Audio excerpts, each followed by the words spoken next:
बोलो गुरुदेव भगवान की जय। प्यारे कृष्ण कन्हैया लाल की जय। श्री नारद पुराण पूर्व भाग चल रहा है, तृतीय पाद 60वें अध्याय से। अध्याय 60 मंत्र शोधन, दीक्षा विधि, पंचदेव पूजा तथा जप पूर्वक इष्ट देव और आत्मचिंतन का विधान। सनत कुमार जी कहते हैं, गुरु को चाहिए कि वह शिष्य की परीक्षा लेकर मंत्र का शोधन करे। पूर्व से पश्चिम और दक्षिण से उत्तर रंग में डुबोए हुए 5-5 सूत गिरावे। तात्पर्य यह है कि 5 खड़ी रेखाएं खींचकर उनके ऊपर 5 पड़ी रेखाएं खींचे। इस प्रकार 4-4 कोष्ठों के 4 समुदाय बनेंगे। उनमें से पहले चौके के प्रथम कोष्ठ में 1, दूसरे के प्रथम में 2, तीसरे के प्रथम में 3 और चौथे के प्रथम में 4 लिखें। इसी क्रम से आगे की संख्याएं भी लिख लें। प्रथम कोष्ठ में आ लिखकर उसके आग्नेय कोण में उससे 5वां अक्षर लिखें। इस प्रकार सभी कोष्ठों में क्रमशः अक्षरों को लिखकर बुद्धिमान पुरुष मंत्र का शोधन करे। साधक के नाम का आदि अक्षर जिस कोष्ठ में हो, वहां से लेकर जहां मंत्र का आदि अक्षर हो उस कोष्ठ तक प्रदक्षिण क्रम से गिनना चाहिए। यदि उसी चौक में मंत्र का आदि अक्षर हो जिसमें नाम का आदि अक्षर है तो वह सिद्ध चौक कहा जाएगा। उससे प्रदक्षिण क्रम से गिनने पर यदि द्वितीय चौक में मंत्र का आदि अक्षर हो तो वह साध्य कहा गया है। इसी प्रकार तीसरा चौक सुसिद्ध और चौथा चौक अरि नाम से प्रसिद्ध है। यदि साधक के नाम संबंधी और मंत्र संबंधी आदि अक्षर प्रथम चौक के पहले ही कोष्ठ में पड़े हों तो वह मंत्र सिद्ध माना गया है। यदि मंत्र वर्ण प्रथम चौक के द्वितीय कोष्ठ में पड़ा हो तो वह सिद्ध साध्य कहा गया है। प्रथम के तृतीय कोष्ठ में हो तो सिद्ध सुसिद्ध होगा और चौथे में हो तो सिद्धारी कहलाएगा। नामाक्षर युक्त चौक से दूसरे चौक में यदि मंत्र का अक्षर हो तो पहले जहाँ नाम का अक्षर था वहाँ के उस कोष्ठ से आरंभ करके क्रमशः पूर्ववत गणना करें। द्वितीय चौक के प्रथम, द्वितीय, तृतीय एवं चतुर्थ कोष्ठ में मंत्राक्षर होने पर उसकी क्रमशः साध्य सिद्ध, साध्य साध्य, साध्य सुसिद्ध तथा साध्यरी आदि संज्ञा होगी। तीसरे चौक में मंत्र का अक्षर हो तो मनीषी पुरुषों को पूर्वोक्त रीति से गणना करनी चाहिए। तृतीय चौक के प्रथम आदि कोष्ठों के अनुसार क्रमशः उस मंत्र की सुसिद्ध सिद्ध, सुसिद्ध साध्य, सुसिद्ध सुसिद्ध तथा सुसिद्ध अरि संज्ञा होगी। यदि चौथे चौक में मंत्राक्षर हो तो भी विद्वान पुरुष इसी प्रकार गणना करे। चतुर्थ चौक के प्रथम आदि कोष्ठों के अनुसार उस यंत्र की अरिसिद्ध, अरिसाध्य, अरिसुसिद्ध तथा अरि यह संज्ञा होगी। सिद्ध सिद्ध मंत्र शास्त्रोक्त विधि से उतनी ही संख्या में जप करने पर सिद्ध हो जाएगा, परंतु सिद्ध साध्य मंत्र दूनी संख्या में जप करने से सिद्ध होगा।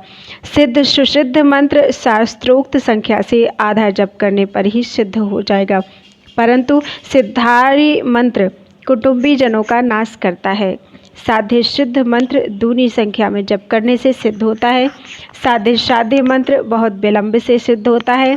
साध्य सुसिद्ध भी द्विगुण जप से सिद्ध होता है, किंतु साध्यारी मंत्र बंधु बांधवों का हनन करता है। सुसिद्ध सिद्ध आधे ही जप से सिद्ध हो जाता है। सुसिद्ध साध्य द्विगुण जप से सिद्ध होता है। सुसिद्ध सिद्ध मंत्र प्राप्त होते ही सिद्ध हो जाता है और सुसिद्धारी मंत्र सारे कुटुंब का नाश करता है। अरिसिद्ध पुत्र नाशक है तथा अरिसाध्य कन्या का नाश करने वाला है। अरिसुसिद्ध स्त्री का नाश करता है और अरि मंत्र साधक का ही नाश करने वाला माना गया है। मुने यहाँ मंत्र शोधन के और भी बहुत से प्रकार हैं, किंतु यह अकथय नामक चक्र सब में प्रधान है, इसलिए यही तुम्हें बताया गया है। मूल में बताई हुई रीति से कोष्ठक बनाकर उनमें अक्षरों को लिखने पर प्रथम कोष्ठक में आ का, था, हा 4 अक्षर आते हैं। इन्हीं के नाम पर इस चक्र को अकथः चक्र कहते हैं। इसका रेखा चित्र नीचे दिया जाता है। आज की कथा में इस रेखा चित्र का फोटो हम लगा देंगे। इस प्रकार मंत्र का भली भांति शोधन करके शुद्ध समय और पवित्र स्थान में गुरु शिष्य को दीक्षा दे। अब दीक्षा का विधान बताया जाता है। प्रातःकाल नित्य कर्म करके पहले गुरु चरणों की पादुका को प्रणाम करें। तत्पश्चात आदरपूर्वक वस्त्र आदि के द्वारा भक्ति भाव से सद्गुरु की पूजा करके उनसे अभीष्ट मंत्र के लिए प्रार्थना करें। तदनंतर गुरु संतुष्ट चित्त होकर स्वस्ति वाचन पूर्वक मंडल आदि विधान करके शिष्य के साथ पवित्र होकर यज्ञ मंडप में प्रवेश करें। फिर सामान्य अर्घ्य जल से द्वार का अभिषेक करके अष्ट मंत्रों से दिव्य विघ्नों का निवारण करें। इसके बाद आकाश में स्थित विघ्नों का जल से पूजन करके निराकरण करें। भूमि संबंधी विघ्नों को 3 बार ताली बजाकर हटावें। तत्पश्चात कार्य प्रारंभ करें। भिन्न भिन्न रंगों द्वारा शास्त्रोक्त विधि से सर्वतोभद्र मंडल की रचना करके उसमें बहनी मंडल और उसकी कलाओं का पूजन करें। तत्पश्चात अष्ट मंत्र का उच्चारण करके धोए हुए यथाशक्ति निर्मित कलश की वहां विधि पूर्वक स्थापना करके सूर्य की कला का यजन करें। विलोम मातृका के मूल का उच्चारण करते हुए शुद्ध जल से कलश को भरें और उसके भीतर सोम की कलाओं का विधि पूर्वक पूजन करें। धूम्रा, अर्ची, ऊष्मा, ज्वालिनी, विस्फुलिंगिनी, सुश्री, सुरूपा, कपिला तथा हव्य कव्यवाहा ये अग्नि की 10 कलाएं कही गई हैं। अब सूर्य की 12 कलाएं बताई जाती हैं। तपिनी, तापिनी, धूम्रा, मरीचि, ज्वालिनी, रुचि, सुषुम्ना, भोगदा, विश्वा, बोधिनी, धारिणी तथा क्षमा। चंद्रमा की कलाओं के नाम इस प्रकार जानने चाहिए।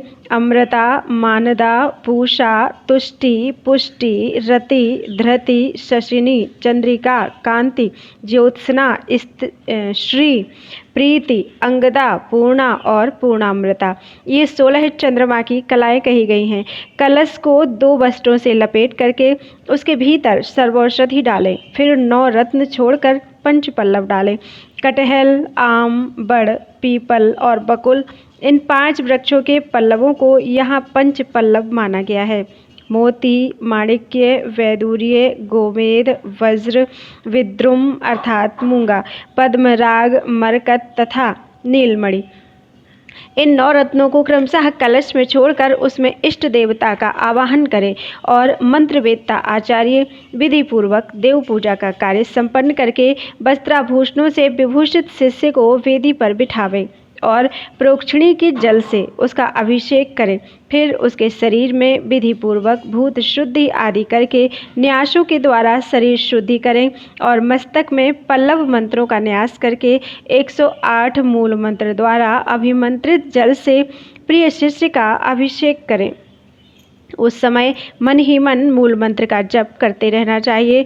अवशिष्ट जल से आचमन करके शिष्य दूसरा वस्त्र धारण करे और गुरु को विधि पूर्वक प्रणाम करके पवित्र होकर उनके सामने बैठे। तदनंतर गुरु शिष्य के मस्तक पर हाथ देकर जिस मंत्र की दीक्षा देनी हो उसका विधि पूर्वक 108 बार जप करें। समः अस्तु, शिष्य मेरे समान हो, इस भाव से शिष्य को अक्षरदान करें।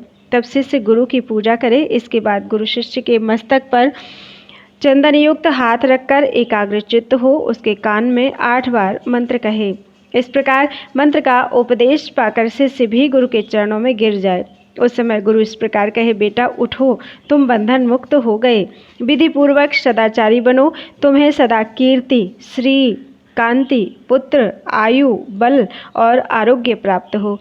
तब शिष्य उठकर गंध आदि के द्वारा गुरु की पूजा करे और उनके लिए दक्षिणा दे। इस प्रकार गुरु मंत्र पाकर शिष्य उसी समय से गुरु सेवा में लग जाए। बीच में अपने इष्ट देव का पूजन करे और उन्हें पुष्पांजलि देकर अग्नि, निरति और बागीश का क्रमशः पूजन करे। जब मध्य में भगवान विष्णु का पूजन करे तो उनके चारों ओर क्रमशः गणेश, सूर्य, देवी तथा शिव की पूजा करे और जब मध्य में भगवान शंकर की पूजा करे तो उनके पूर्वादि दिशाओं में क्रमशः सूर्य, गणेश, देवी तथा विष्णु का पूजन करे। जब मध्य में देवी की पूजा करे तो उनके चारों ओर शिव, गणेश, सूर्य और विष्णु की पूजा करे। जब मध्य में गणेश की पूजा करे तो उनके चारों ओर क्रमशः शिव, देवी, सूर्य और विष्णु की पूजा करे और जब मध्य भाग में सूर्य की पूजा करे तो पूर्वादि दिशाओं में क्रमशः गणेश, विष्णु, देवी और शिव की पूजा करें। इस प्रकार प्रतिदिन आदरपूर्वक पंचदेवों का पूजन करना चाहिए। विद्वान पुरुष को चाहिए कि ब्रह्म मुहूर्त में उठकर लघु शंका आदि आवश्यक कार्य कर ले और यदि लघु शंका आदि ना लगी हो तो सैया पर बैठे बैठे ही अपने गुरुदेव को नमस्कार करे। तदनंतर पादुका मंत्र का 10 बार जप और समर्पण करके गुरुदेव को पुनः प्रणाम और उनका स्तवन करे। फिर मूलाधार से ब्रह्मरंध्र तक मूल विद्या का चिंतन करें। मूलाधार में निम्न भाग में गोलाकार वायुमंडल है, उसमें वायु का बीज याकार स्थित है। उस बीज से वायु प्रवाहित हो रही है। उससे ऊपर अग्नि का त्रिकोण मंडल है, उसमें जो अग्नि का बीज राकार है उससे आग प्रकट हो रही है। उक्त वायु तथा अग्नि के साथ मूलाधार में स्थित शरीर वाली कुल कुंडलिनी का ध्यान करें। जो सोए हुए सर्प के समान आकार वाली है वह स्वयं भूलिंग को आवेष्टित करके सो रही है। देखने में वह कमल की नाल के समान जान पड़ती है। वह अत्यंत पतली है और उसके अंगों से करोड़ों विद्युतों की सी प्रभा छिटक रही है। इस प्रकार कुल कुंडलिनी का ध्यान करके भावनात्मक कूर्च अर्थात कूची के द्वारा उसे जगाकर उठाएं और सुषुम्ना नाड़ी के मार्ग से क्रमशः 6 चक्रों का भेदन करने वाली उस कुंडलिनी को गुरु की बताई हुई विधि के अनुसार विद्वान पुरुष ब्रह्मरंध्र तक ले जाए और वहाँ के अमृत में निमग्न करके आत्मा का चिंतन करे, मानो आत्मा उसके प्रभापुंज से व्याप्त है। वह निर्मल, चिन्मय तथा देह आदि से परे है। फिर उस कुंडलिनी को अपने स्थान पर पहुंचाकर हृदय में इष्ट देव का चिंतन करें और मानसिक उपचारों से उनका पूजन करके निम्नांकित मंत्र से प्रार्थना करें। त्रैलोक्य चैतन्यमयादिदेव श्रीनाथ विष्णु भवदाज्ञयैव प्रातः समुत्थाय तव प्रियार्थं संसार यात्राम् अनुवर्तयिष्ये। आदिदेव लक्ष्मीकांत विष्णु त्रिलोकी का चैतन्य आपका स्वरूप है। आपकी आज्ञा से ही प्रातःकाल उठकर आपका प्रिय कार्य करने के लिए मैं संसारी यात्रा का अनुसरण करूँगा। ब्राह्मण यदि इष्ट देव कोई दूसरा देवता हो तो पूर्वोक्त मंत्र में विष्णु आदि के स्थान में ऊहा द्वारा उसके वाचक शब्द का नाम का प्रयोग कर लेना चाहिए। तत्पश्चात संपूर्ण सिद्धि के लिए अजपा जप निवेदन करें। दिन रात में जीव 21,600 बार सदा अजपा नामक गायत्री का जप करता है। इस अजपा मंत्र के ऋषि हंस हैं। अव्यक्त गायत्री छंद कहा गया है। परम हंस देवता हैं। आदि अर्थात हम बीज और अंत सह शक्ति है। तत्पश्चात षडंग न्यास करें। सूर्य, सोम, निरंजन, निराभास, धर्म और ज्ञान ये 6 अंग हैं। क्रमशः इनके पूर्व में हंसः और अंत में आत्मने पद जोड़कर श्रेष्ठ साधक इनका 6 अंगों में न्यास करे। हंसः सूर्यात्मने हृदयाय नमः। हंस सोमात्मने शीर्षे स्वाहा। हंसो निरंजनात्मने शिखायै वसट। हंसो निराभासात्मने कवचाय हुम। हंसो धर्मात्मने नेत्राभ्याम बहुषट। हंसो ज्ञानात्मने अस्त्राय फट। हकार सूर्य के समान तेजस्वी होकर शरीर से बाहर निकलता है और साकार वैसे ही तेजस्वी रूप से प्रवेश करता है। इस प्रकार हाकार और साकार का ध्यान कहा गया है। इस तरह ध्यान करके बुद्धिमान पुरुष वहनी और अर्क मंडल में विभाग पूर्वक जप अर्पण करे। मूलाधार चक्र में 4 दल का कमल है जो बंदूक पुष्प के समान लाल है। उसके चारों दलों में क्रमशः वा, शा, शा, शा ये अक्षर अंकित हैं। उसमें अपनी शक्ति के साथ गणेश जी विराजमान हैं। वे अपने चारों हाथों में क्रमशः पाश, अंकुश, सुधा पात्र तथा मोदक लेकर उल्लसित हैं। ऐसे बागपति गणेश जी को 600 जप अर्पण करें। स्वाधिष्ठान चक्र में 6 दलों का कमल है। वह चक्र मूंगे के समान रंग का है।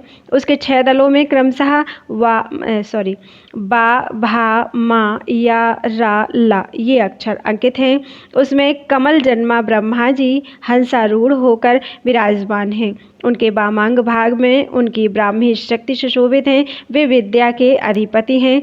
श्रुवा और अक्षमाला उनके हाथों की शोभा बढ़ाती है। ऐसे ब्रह्मा जी को 6000 जप निवेदन करें। मणिपुर चक्र में 10 दल कमल विद्यमान है। उसके प्रत्येक दल पर क्रमशः डा, ढा, अड़ा, ता, था, दा, धा, ना, पा, फा ये अक्षर अंकित हैं। उसकी प्रभा विद्युत विलसित मेघ के समान है। उसमें शंख, चक्र, गदा और पद्म धारण करने वाले भगवान विष्णु लक्ष्मी जी सहित विराजमान हैं। उनके 6000 जप अर्पण करें। अनाहत चक्र में 12 दल कमल विद्यमान हैं। इसके प्रत्येक दल पर क्रमशः का, खा, गा, घा, अंगा, चा, छा, जा, झा, या, टा, ठा ये अक्षर अंकित हैं। उसका वर्ण शुक्ल है। उसमें शूल, अभय, वर और अमृत कलश धारण करने वाले वृषभारूढ़ भगवान रुद्र विराज रहे हैं। उनके वामांग भाग में उनकी शक्ति पार्वती देवी विद्यमान है। वे विद्या के अधिपति हैं। विद्वान पुरुष उन रुद्रदेव को 6000 जप निवेदन करे। विशुद्ध चक्र 16 दल कमल से युक्त है। उसके प्रत्येक दल पर क्रमशः स्वरवर्ण आ, ई, उ, रिर, रिरी, लिर, लिरी, ए, ओ, औ, अंग, आहा अंकित है। वह चक्र शुक्ल वर्ण का है। उसमें महाज्योति से प्रकाशित होने वाले इंद्रियाधिपति ईश्वर विराजमान हैं, जो प्राण शक्ति से युक्त हैं। उन्हें 1000 जप अर्पण करें। आज्ञा चक्र में 2 दलों वाला कमल है। उसके दलों में क्रमशः हा और छ अंकित हैं। उसमें पराशक्ति से युक्त जगत गुरु सदाशिव विराजमान हैं। उन्हें 1000 जप अर्पण करें। सहस्रार चक्र में 1000 दलों से युक्त महाकमल विद्यमान है। उसमें नाद बिंदु सहित समस्त मात्र का वर्ण विराजमान है। उसमें स्थित वर और अभय युक्त हाथों वाले परम आदि गुरु को 1000 जप निवेदन करें। फिर चुल्लू में जल लेकर इस प्रकार कहें। स्वभावतः होते रहने वाले 21600 अजपा जप का पूर्वोक्त रूप से विभाग पूर्वक संकल्प करने के कारण मोक्षदाता भगवान विष्णु मुझ पर प्रसन्न हो। इस अजपा गायत्री के संकल्प मात्र से मनुष्य बड़े बड़े पापों से मुक्त हो जाता है। मैं ब्रह्म ही हूँ, संसारी जीव नहीं हूँ, नित्य मुक्त हूँ, शोक मेरा स्पर्श नहीं कर सकता, मैं सच्चिदानंद स्वरूप हूँ। इस प्रकार अपने आप के विषय में चिंतन करें। तदनंतर दैहिक कृत्य और देवार्चन करें। उसका विधान और सदाचार का लक्षण मैं बताऊंगा। बोलो वृंदावन बिहारी लाल की जय।